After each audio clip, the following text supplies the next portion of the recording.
What's up? Hey, how's it going? Man, this is terrible. I can't believe this is still going on. It's nuts. I can't believe it. Like, this is crazy. My life has gotten so strange. What's your lives like? You guys feel like you're just in like a time warp or something? Like, we're just in this like constant episode of like Groundhog Day where it's just like the same thing over and over again every day. It's weird. It's like up is down, right is left. I quoted Frozen 2. You noticed. I know you did. Because you're observant. Hey, guess what? We've still got Civil War to talk about. I'm going to give you this video. We're going to keep trucking through the Civil War. It's a big chapter. Hopefully we're going to this might be the last video on the PowerPoint. That doesn't necessarily mean that we're going to be all of a sudden in test mode, because the Civil War is, it's important.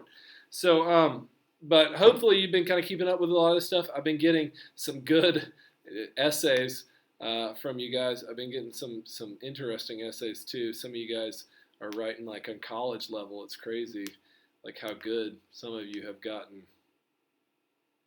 with your essays. Anyways, so make sure you're doing your own work. So we're going to talk about Georgia during the war, what life was like in Georgia during the Civil War. This is some of my favorite. Guys, I don't know if you know this. This is my favorite time period to talk about. So during the war, Georgia acted as a major supplier for the Southern war effort. We were kind of like the workshop of the Confederacy, is the nickname of Atlanta. We were one of the only places that actually had factories in the South. We didn't have a ton of factories. We had more factories than the other Southern states, though. So the North knew that if they wanted to stop the South's ability to fight, they had to destroy Georgia. If they wanted to take out the ability for the South to be able to feed itself, clothe itself, produce for itself, they were going to have to get rid of Georgia. They're going to have to go and invade Georgia, burn us all down, right? And that's what they did. They did that actually to a T. They burned us down. So Atlanta had become a major center of the Southern Railroad system, and was how troops and supplies were moved around, because Atlanta had, railroads. The railroads got connected through Atlanta, so anyone that was going to move through the South, right, if you're going to go from point A to point B, you were probably going to go through Atlanta, because the nickname of Atlanta was the Gate City. Good job. I heard you say it. Well, I heard you think it. So that's right. They wanted to be moved around the South. Georgia was called the heart of the Confederacy. The heart of the Confederacy, the heart of the South. And of course, if you want to kill anything, you got to stop its heart beating. So the Battle of Gettysburg took place during this time, though. 1863, the Battle of Gettysburg, it is the largest and most deadly battle in U.S. history, and it's really the turning point of this war. It's where the South really, after the Battle of Gettysburg, has really no hope of winning this anymore. Robert E. Lee and the Confederates moved into the North to try and cut the North in two and force some type of deal to be made between the North and the South. And unfortunately for him, fortunately for the Union, the Union defeats Robert E. Lee. They had a superior force, superior numbers, and they were able to destroy or defeat Lee's army. Now, here's the thing. This takes place over 3 days. It is the bloodiest battle in U.S. history. No battle in U.S. history has ever had more people die in it. You're talking about thousands of people died. Our Confederate commander Robert E. Lee, who we all know, we've all heard of, Robert E. Lee invaded Pennsylvania, hoping to cut the North in two. Union General George Meade met him in a small little town called Gettysburg, Pennsylvania, and the fighting began when the Confederates moved into the city, and actually a small skirmish, some fighting went on between the soldiers over some shoes that the Confederates were trying to get on. That's the story. I don't know how true that is, but there's a story that the Confederate soldiers were attempting to get some shoes there because, mostly they were barefoot. And the Union Army kind of met them there in the city, and the fighting began from there. Lee's army was about 75,000 soldiers. Meade's army was about 97,000. Now, those numbers are big, but you got to think, 75,000 people against 97,000 people. You're talking about, like, football stadiums. Like, huge football stadiums. You're talking about, like, the Georgia Dome, if you've ever been to Mercedes-Benz Stadium when it's full, or like the Georgia Dome when it's full, all of those people, take all those people out and have them fight against all of like University of Georgia Stadium, like the Georgia Bulldog or Alabama or Tennessee's football stadiums fighting against each other. It's a massive amount of people. It's unthinkable today that you would have that many people in one small area that were all trying to kill each other. But this took place, and it took place over 3 days.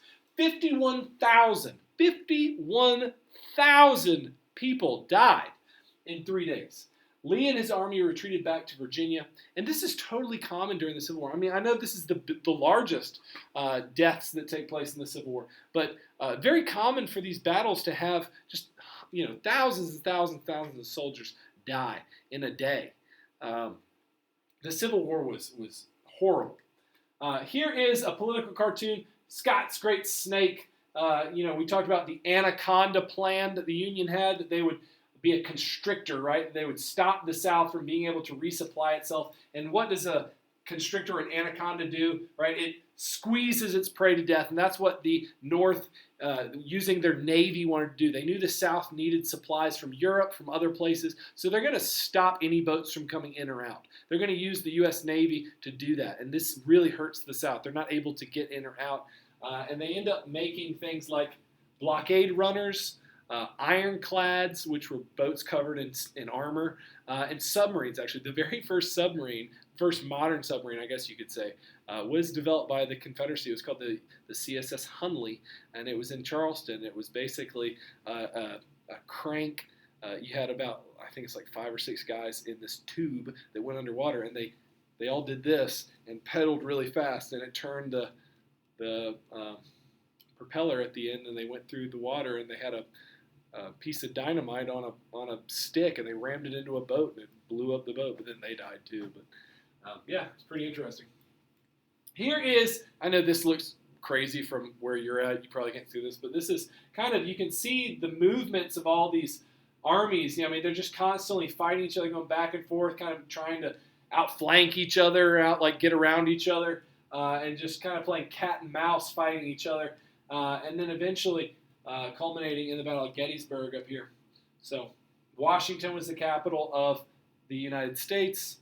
Richmond was the capital of the South, of the Confederacy, only about 100 miles apart. It's pretty crazy. Here's Gettysburg. Here's an idea of what we're talking about. The blue is the Union, and the red is the Confederates. The Confederates were at a disadvantage because the Union was actually at higher ground, so they were shooting down at the Confederates for the most part, and also their lines were relatively, because of the way they're laid out, they could get messages, they could get information back and forth pretty easily, whereas the South, if they wanted to talk to each other, they would have had to go all the way around to each other to be able to really communicate effectively. So this really hurt Lee and the Confederates. So, switching gears, let's talk about some crazy things that happened during the war. The Great Locomotive Chase took place in Georgia during the Civil War. This is where, in 1863, a Union spy, whose name was James Andrews, he was from Kentucky. He was a Union spy, though. He was a Southerner, but remember, Kentucky is a border state, so people from Kentucky sometimes fight on either side. And he came to Georgia with 19 men. He was pro-Union, and he blended in because he had a Southern accent. He was able to kind of charm everybody in the South to be able to convince them that he's a Southerner and he fights for the South, right? So the purpose was to steal a train and to destroy railroad lines, telegraph lines, and bridges to undermine the South's fighting capabilities. Andrews' Raiders, as they were called, stole a W&A train called the General. Remember, back in the day, trains had names, right? Like boats have names today, planes sometimes have names. The name of the train that they stole was the General. And it was chased by Confederates. As soon, the train stopped for breakfast. Everybody got off because this is something that apparently they did back then. And when they all got off, Andrews' Raiders, the men who were spies, secret, they got on the train and they left. Now, what's funny about this to me is that trains back then did not go that fast. You're talking about a train chase that took place, the top speed was probably like 30 miles an hour. And I know that you know this because the Confederates chased them at first on foot. They were just running after the train. And then they got a hand car, so they're doing this thing like you've seen in cartoons where somebody's like, come back here. And eventually they get another train. So they have enough time to get another train and chase this train. So you got two trains chasing each other going, those trains back then weren't real fast. I mean, they weren't super, super slow, but they also, they weren't blazing speed. So they were unsuccessful at destroying the bridges, which was what they were supposed to be doing, or tearing up tracks due to being pursued. So they weren't able to stop and tear up tracks or anything because they were in hot pursuit. And also they couldn't blow up the bridges with the TNT that they had because it was too rainy. Like it had been raining all day and there was a lot of rain in the atmosphere, water in the atmosphere, and they couldn't get the fuses to light. So they didn't blow up any bridges. They did cut some telegraph lines, but those could be easily repaired. That was probably the least damage that you could do. And eventually they run out of steam. They all scatter. They're all caught. They're all brought in. And they were sent to POW camps, prisoner of war camps. But James Andrews, and the other leaders in the group were actually hanged. They were killed by the Confederates for being spies. In war, people don't like spies. Spies are pretty much universally despised. They're hated by both sides, and seeing as he was a spy, he was hanged and treated very, very poorly. So all of them, though, this is most of the time when the Medal of Honor is given what they call posthumously, meaning like it is given after you die. It's given to your family. All of them received the Medal of Honor for this. This is a massive. Some of the earliest people to get the Medal of Honor. But technically, the only person who didn't get it, the only person who couldn't get the Medal of Honor was James Andrews, the leader and the guy who came up with this whole plan. The reason why he couldn't get it was technically he never joined the U.S. Army. He was a spy, so he never actually joined up. He just worked for the U.S. Army, but he never was actually in the U.S. Army, which stinks for him. Man, go through all that, and then you don't even get Medal of Honor. This was made into a movie by Walt Disney called The Great Locomotive Chase. There's another movie about it as well from way back when called The General with Buster Keaton, who was a famous silent film star. So you could look either one of those up. I don't think you'll do it, but the Buster Keaton one's pretty interesting because Buster Keaton, he was a famous silent film actor and he did all of his own stunts. So everything you see in the movie that looks like a ridiculous, crazy stunt, like people jumping off buildings and like landing in like barrels and stuff like that, like stuff that looks like how in the world did they do that? He did all of it himself. There's scenes in The General where he's like standing in front of an actual train moving and he's like throwing logs down to flip the logs so it doesn't hit the train and all that. Like he actually does all of that. So it is interesting to give it a look. It's called The General. This one's called The Great Locomotive Chase. Both of them are pretty famous movies at the time, but you've probably never heard of them because they're from the 1930s and 20s. So I don't know, maybe you're into it. This is the actual train that they stole. This is in a military museum in Kennesaw, and this is The General. So you can go see that in Kennesaw in the museum there. Sherman and the March to the Sea, the most famous thing in Georgia about the Civil War, right? The March to the Sea. Everybody knows the name Sherman, right? Everybody knows that Sherman burned his way across the state of Georgia. Infamous. The Union Army had taken control of Tennessee early in the war. Chattanooga was the next stop in getting into Georgia, and Georgia was really desperately trying to keep the Union Army out because they knew that this was kind of like holding back the tide, holding back the ocean in a way. So Chattanooga was a major railroad and transportation center of the Confederacy, so they had to keep them away from Chattanooga. And after Chattanooga fell, which inevitably it does, the Union is better supplied, more men. They can throw soldiers at a problem, and the Confederacy can't. Even if the Confederacy wins battles, you still lose soldiers and supplies, right? So the Union can recover if they lose. The South cannot. Even if they win, you're still losing, right? You're still losing bullets, you're losing soldiers, you're getting people wounded, your people are getting more and more tired, exhausted, all that kind of stuff. They don't have any food. So the Union can kind of recover from bad things that happen, and they can just keep coming. The South can't. So after it, Georgia would be invaded. The leader of this operation was a guy named William Tecumseh Sherman, and he's put in place by Ulysses S. Grant to go in and, as it was said, make Georgia howl. right? Make Georgia howl. Sherman's plan was to destroy key factories, storehouses, and railroad facilities that helped the South's war effort. He called it total war. He said, I'm going to make it as cruel as I can to the Southern people so that they will despise having to fight this war and they will want to surrender. He did not bring long supply lines with him as he marched. He basically allowed his men to just kind of go and live off the land. So take whatever you want, do whatever you want, and make sure that you destroy these things that I need you to destroy. But other than that, have at it, boys.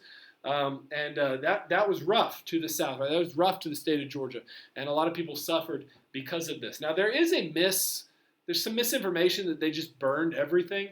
Not everything was burned. Madison, of course, is real famous about being like the town that was so beautiful where Sherman refused to burn it. It's not true. That's all whatever. If there wasn't major important things to be destroyed, they didn't just go in and destroy everything. Now, some things did burn because back then, all the houses back then, they were very, flammable. They didn't have electricity. They used lanterns and candles and stuff like that. So things did burn easily back then. And if soldiers came into a house and were taking whatever they wanted, they could be burned. But it wasn't their intention just to burn everything down. And this idea that Madison was spared just because it was pretty or something is not actually true. Actually, fun fact, if you look at some of the diaries of Sherman and his men, they actually refer to Eatonton as one of the most beautiful cities that they had been through. So take that, Madison. Which is fun. They actually spelled it Edenton, Edenton, because I guess that's the way that they heard the locals say it. Because we actually, if you think about it, we don't say Eatonton, we say Edenton. And Edenton, if you hear it said, it just sounds like you just said the Garden of Edenton, right? Edenton, but it's Eatonton. But if you look at their maps they drew, it always is spelled Edenton, because I guess they misheard from the pronunciation what the name of the city was. They wanted to destroy Georgia, stop the South's ability to fight. Sherman wanted to break the people's will to keep fighting. He wanted to make the people of Georgia's life a living hell, right? He wanted it to be awful. This would make them want to stop fighting. The more cruel, he said, war is cruel, and the more cruel it is, the quicker it will be over. That's how he felt. The South won two major battles during the Atlanta campaign, it was called, Kennesaw Mountain and Chickamauga, but it's not enough to stop the Union. Like I said, they could win battles, but it doesn't matter in the grand scheme. The North is just going to regroup, resupply, and keep coming. And they did. The Battle of Atlanta took place. Atlanta was burned to the ground. But actually, the fire that was burning Atlanta actually was started by the Confederates trying to destroy everything that they didn't want the North to get their hands on. Here is the march. It went all the way from Atlanta all the way down to Savannah. It was about 100 miles across, about 4 columns that all swept through the South, went right through Eatonton, Greensboro, Madison. This column right here, Stoneman, came through. There was a leather tannery here in Eatonton. Actually, it wasn't in Eatonton. It was in Denhamville, and you have no idea what Denhamville is because it's not a town anymore. But there used to be an area called the Denham Tannery, and around it they nicknamed it Denhamville because it was a factory that kind of had all of its own, it was kind of like its own community, its own town. And the Union Army came in there and did destroy that factory because it was one of the only factories that produced leather products in the South: saddles, holsters, belts, shoes, all that kind of stuff. And if you're out there in Tanyard Road, there is still the chimney. It still stands out there of this tannery, this large chimney in the middle of a field that was built by people before the war. And the Union Army tried to destroy the chimney. The chimney wouldn't fall. There's cannon holes all in it. They tried to blow it up. They tried to shoot cans at it. Wouldn't crumble. But yeah, it's still there. Pretty interesting. Actually, before the war, before the battle actually got here, there's tons of soldiers from the Battle of Atlanta that were brought into Eatonton, and many of them, if you were to be on our courthouse, if you were to be at our courthouse in 1863, you would see, just bodies everywhere, all along the courthouse, just every inch of ground that you could. They would have they had bodies there. They made makeshift hospitals in different houses and in the churches, local churches. They had soldiers in there, operating on them, and soldiers dying and all that kind of stuff. And many of the houses here.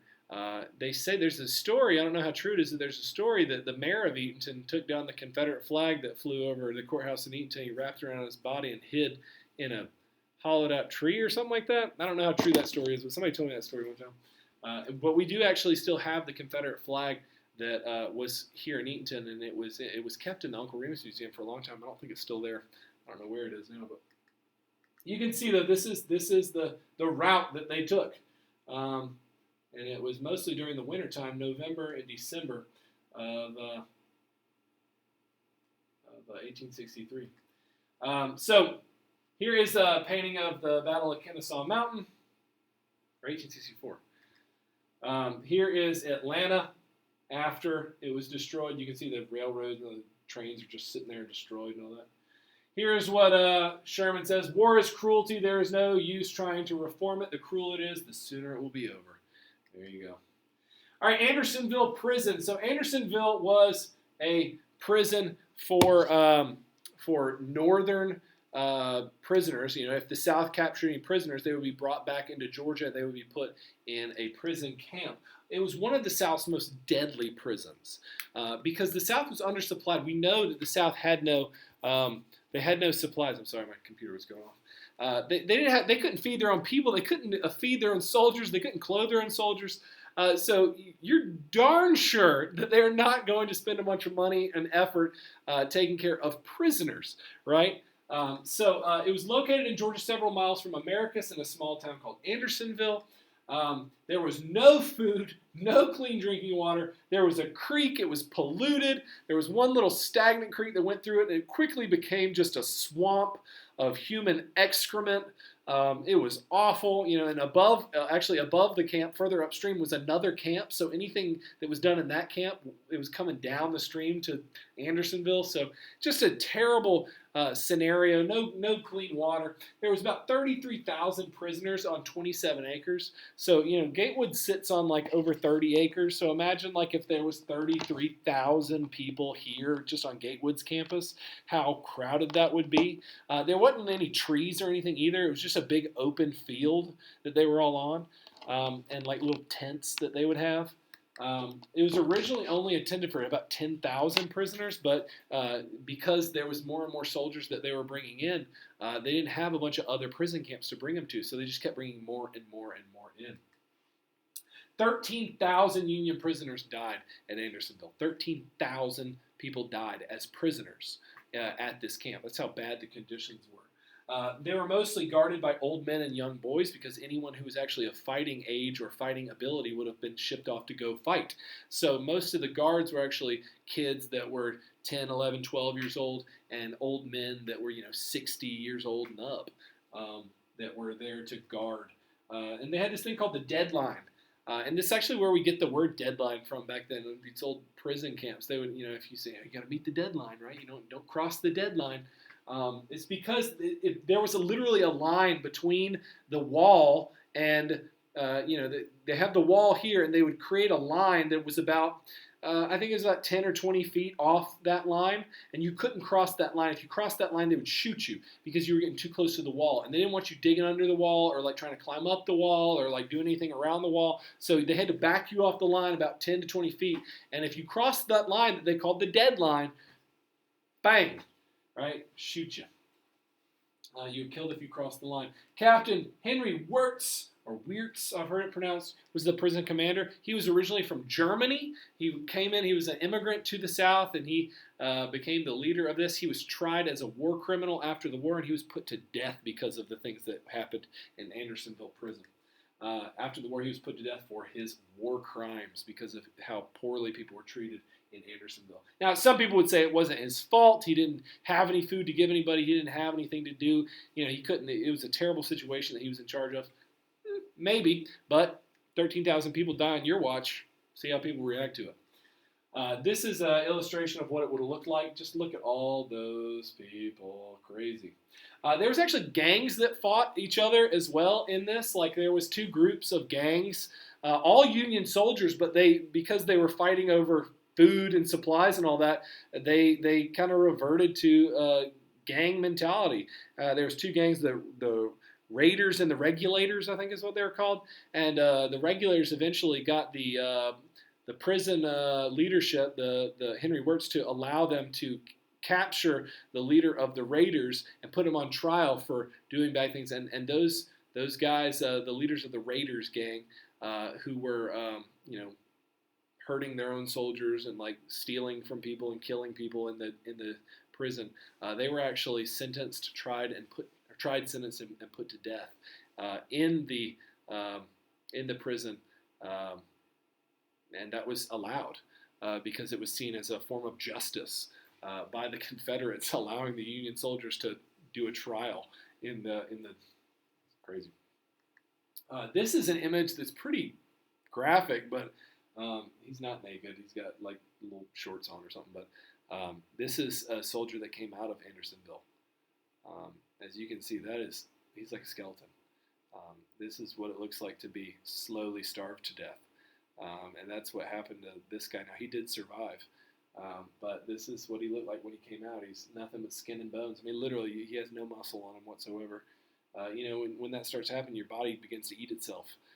Your muscles atrophy, your fat all breaks down, and this is what's left of him. Very similar to what people in the Holocaust look like, right? And death camps, and prison camps, also in Japanese camps during World War II and all that kind of stuff. So let's talk about the end of the war. So the end of the war comes in 1865. December 21st, 1864, Sherman's army enters Savannah. He telegraphs Lincoln, and he caused $100 million in destruction to the state of Georgia during the march. $100 million, and back that's a lot of money back then. He often looted or destroyed private property as well as military targets, so they would a lot of times take stuff. They took from all these plantations. They freed slaves. They would raid the plantation and take whatever was valuable. Not him personally, but his men did. 14,000 slaves began following the Union Army during the march. Sherman telegraphed Lincoln on Christmas and presented Savannah as a gift to him. He said, I've got 150 cannons were captured and plenty of ammunition. 25,000 bales of cotton were also captured in the taking of Savannah. So and they actually took Savannah. It was very, very, very little resistance. Some of the people in Savannah rode out to meet Sherman and said, "Here, you can stay in my house, just don't destroy it." The war was pretty much over at this point.